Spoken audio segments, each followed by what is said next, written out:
Southern ఇండియాలో బాగా వేయాలనుకుంటున్న బీజేపీకి సినీ ప్రముఖులకైతే అనేక ప్రత్యేక స్థానం ఉంది. వాళ్ళని అభిమానిస్తారు, ఆరాధిస్తారు.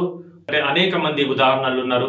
జయలలిత నుండి మొదలుకుంటే ఇప్పుడున్న పవన్ కళ్యాణ్ వరకు అనేక మంది సినీ ప్రముఖులు రాజకీయాల్లో వచ్చారు, రాణిస్తున్నారు. ఇప్పుడు తమిళనాడులో విజయ్ కూడా రాజకీయ రంగేట్రం చేశారు.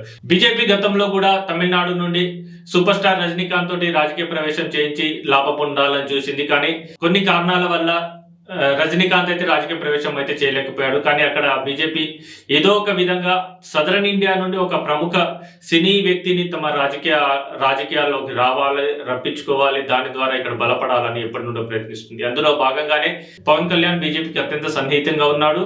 2 తెలుగు రాష్ట్రాలే కాకుండా కర్ణాటక, తమిళనాడులో కూడా చిరంజీవికి ఎంతో మంది అభిమానులు ఉన్నారు. కూటమి ప్రభుత్వం తరపున, బీజేపీ తరపున ఆయన ప్రచారం చేసిన, తమ వైపు నిలబడ్డ ఎంతో మేలు జరుగుతుందనేది వారి అంచనా. చిరంజీవికి బీజేపీ ఇస్తున్న ప్రాధాన్యతను బట్టి చూస్తే తెలుస్తుంది. ఎందుకంటే అతన్ని ద్వారా తాము బలపడాలి అనే అంచనా అయితే బీజేపీలో బలంగా ఉంది.